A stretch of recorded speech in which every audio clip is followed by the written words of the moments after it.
안녕하세요. 임태헌이라고 합니다. 고품질 생산을 위한 전제 조건에 대해서 몇 가지 말씀드리도록 하겠습니다. 사람에게 유복한 환경이 무엇일까요? 사람. 저는 참고로 어렸을 때 집을 초등학교 졸업하고 나왔습니다. 그러니까 13살, 12살 때 집을 부모님 곁을 떠나서 바깥에서 공부를 했어요. 지금까지 집에서 보낸 시간보다 밖에서 보낸 시간이 훨씬 더 많습니다. 이 유복한 환경은 뭘까요? 사람한테. 어머니. 유복한 환경이 뭘까요? 사람한테. 잘 모르겠지만요. 네. 이렇게 우리가 살아가는데 불편한 것이 말도 못 하시고 또 이렇게 가족들이 행복하게 사는 거. 네네. 예. 뭐 인자하신 부모님 밑에서 자라는 거, 경제적으로 불편 없이 자라는 거, 이런 거겠죠? 우리 이장님은 어떻게 생각하세요? 지금 아니십니까? 예. 지금 어떻게 생각하십니까? 사람에게 유복한 환경이란? 가족과 다 같이 이렇게 함께 사는 게 행복하다고 생각합니다. 네. 뭐 이런 게 되겠죠. 어린애들이 아무리 놀면서 어지럽게 해놔도 우중 듣지 않고 잘했다고 이야기 들으면서 성장해 나가는 가정들이 유복하다고 얘기할 수가 있겠죠. 그러면은 가수에게, 사가에게 유복한 환경은 뭘까요? 여기 반장님, 사모님. 사람에게는 유복한 환경 아까 말씀하셨고, 가수에게 유복한 환경은 뭘까요? 좋은 토양, 또 물, 햇볕. 예.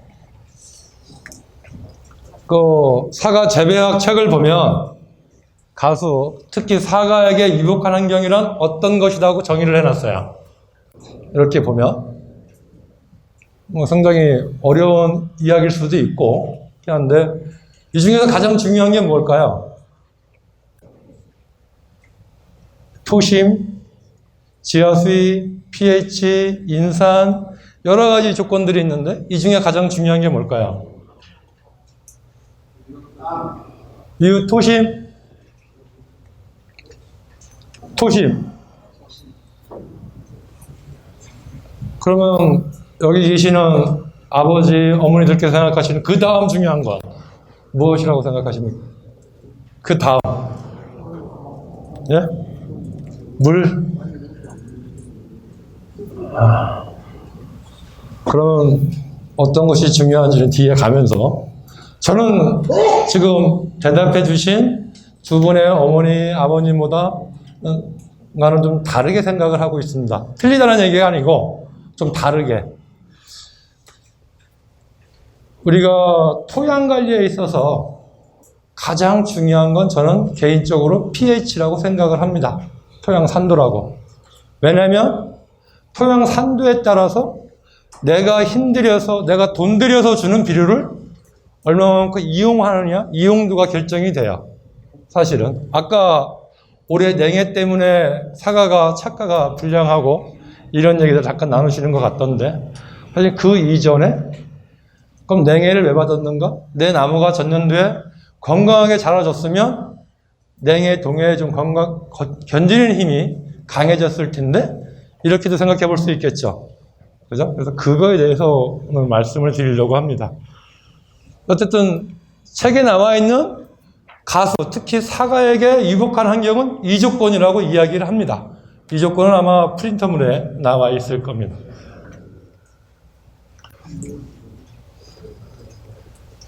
건강한 사람. 그죠? 믿지는 않으시겠지만 저 30대의 모습입니다. 30대. 몸 정말 좋았죠. 지금은 이제 근육은 다 없어졌어요. 슬림은 한데 몸은 다 그러는데 잘 먹어야겠고 잘 소화를 시켜서 내 몸에 있는 혈관을 통해서 혈액을 잘 순환을 시켜야 되고 잘 내보내야 되고 이것만 완벽하게 이루어지면 우리 사람은 건강하게 살 수가 있습니다. 그럼 이걸 똑같이 작물에게로 옮겨 놓으면, 작물로 넘겨오면 이 과정들이 충분하게 이루어져야 됩니다. EV의 역할을 하는 게 식물에게 있어서는 뿌리가 되고, 특히 뿌리털, 그 다음에 잎이 되겠죠. 그래서 우리가 비료를 갖다가 토양에 주고 잎으로도 주고 그러죠. 사족이나 여러분들이 알고 계시는 영양제라고 하면 잎으로 주실 테고, 여러분들이 생각하고 있는 비료라고 생각하시면 토양에 주실 테고, 그건 토양 속에도 잎이 있고 잎에도 잎이 있다는 이야기죠. 그 역할을 하는 것이 뿌리 중에도 뿌리털. 침은 뭐 토양 수분이 되겠고요. 그래서 토양 수분을 어떻게 관리하냐에 따라서 내가 주는 비료의 비효가 달라질 수가 있겠죠. 어쨌든 이러한 역할들이 다 정상적으로 이루어져야 건강한 삶을 살 수 있다, 작물도. 근데 우리는 주로 보면 요거에는 좀 차이가 나게 관리를 하고 있지 않나, 그 생각을 해봅니다. 오늘은 그래서 앞에서 말씀드렸고, 이런 순서로 다 말씀을 드릴 거예요.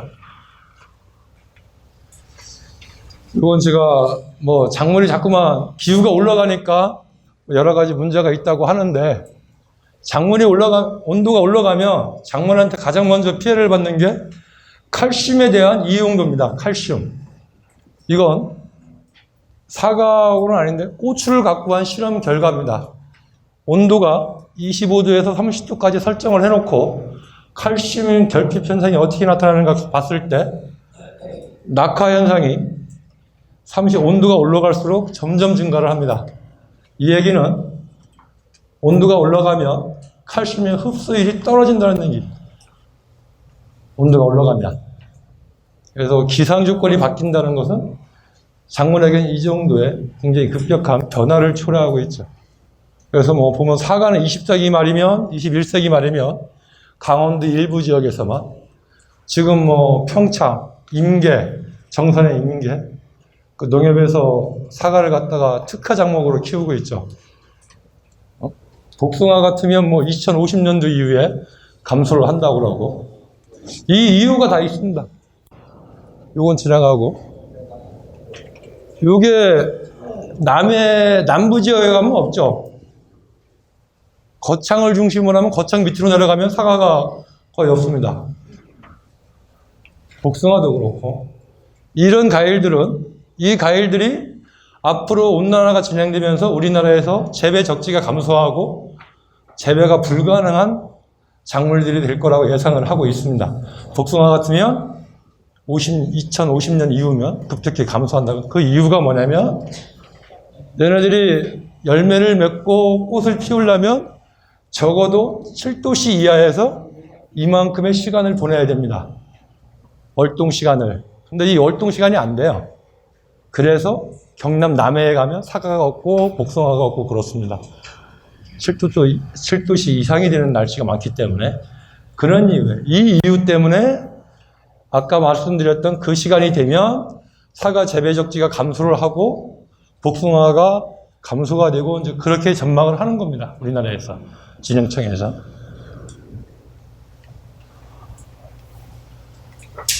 이 세 가지 중에 내가 1년 동안 사과 농사를 지는데 가장 많은 영향을 주는 게 뭘까요? 나한테.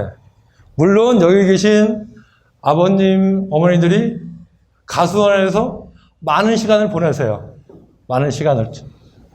뭐 꽃 필 때부터 시작하면 수확할 때까지 전정부터 시작해서 거의 내 일과 시간의 절반 이상을 사과밭에서 보내실 거예요. 이 세 가지 중에 이건 기상을 뜻하고요. 이건 토양 미생물을 뜻하고, 이건 우리를 뜻합니다. 이 세 개 중에 어느 것이 내 사과 농사에 가장 큰 영향을 준다고 생각하십니까? 아버님. 네? 어떤 것 같아요? 기상이다. 기상. 10%도 안 돼야지. 손 드신 분이, 기상이라 생각하시는 분이. 그 다음에 미생물이다. 미생물은 중요치 않구나. 그죠? 결국은 그러면은 내가 가장 중요하네. 그죠? 제가 자기 자신들이 사과농사 지시는 분들이 근데 겨울철 되면 사과 따고 나면 뭐 하십니까? 사과 따고 나면 겨울철에 하시는 일이 뭐예요? 가장 먼저 하시는 일이 예? 전정하기 전에 비료 주시죠? 뭐 퇴비가 됐든 유박이 됐든 뭐 감사비료가 됐든 비료를 줘. 그죠? 우리가 비료를 주면 걔는 어떻게 이용할까요? 걔가 이용을 해야 작물이 이용을 해야 효과를 보는 거잖아요. 그죠? 돈은 내가 써. 내가 노동력 들여서 가서 비료 살포를 해. 근데 걔를 사용하게끔 하는 거 뭐가 있을까요? 네, 그건 비료를 사용하시는 목적이고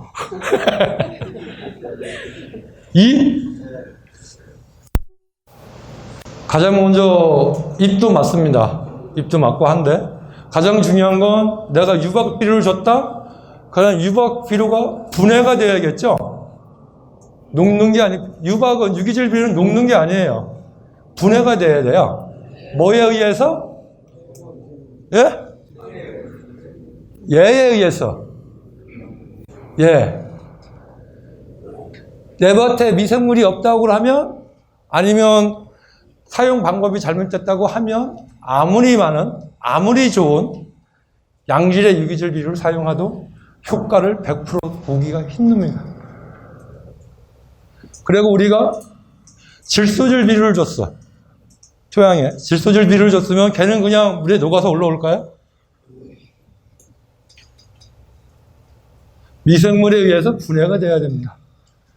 근데 그 미생물이 활동하기 위해서는 적절한 수분 상태가 유지가 돼야 돼요. 그럼 여기 다시 어느 치로 가면 뭐가 중요하겠어요? 내가 농사를 짓는 데 있어서 중요한 게 물론 나는 일을 해. 죽도록 일을 해. 따져보면 이 두 조건이 부합되지 않으면 정말 힘들다. 그럼 결과는 얘네 두 개. 얘는 내가 할 수도 없어요. 내가 할 수 있는 게 아니잖아요. 기상 조건은. 그죠? 내가 인위적으로 물을 대주고 통강 통풍을 위해서 전지전정을 하고 그거 정도는 할 수 있어요. 예? 토양에 있는 미생물을 어떻게 키울 것이냐? 높게 할 것이냐? 그런 것들이 이제 근본적인 문제로 돌아갈 수가 있겠죠.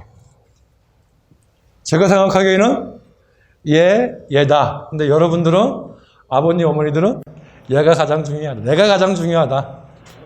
그 다음에 얘. 이렇게 이제 생각들을 하고 계시는 거죠.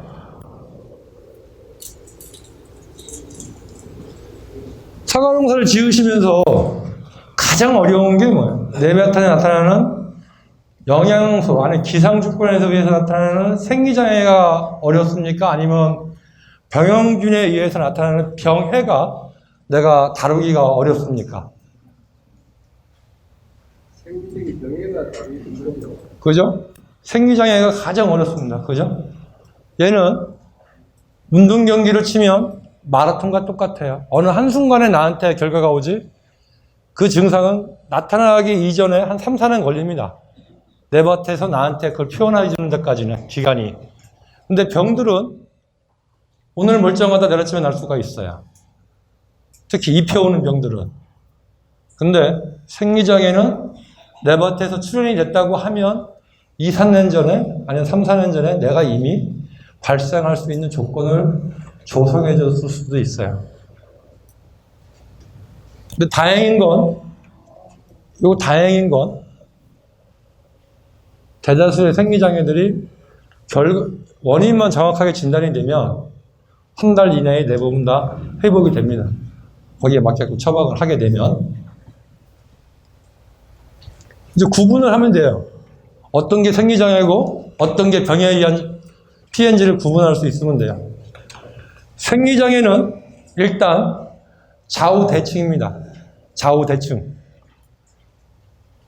초등학교 학생들 키울 때, 어린애들 자식들 키울 때 보면 델코만이라고 하잖아요. 딱 접어보는 거, 물감 해갖고. 그것처럼 생리장애는 정확하게 좌우 대칭이 일어납니다.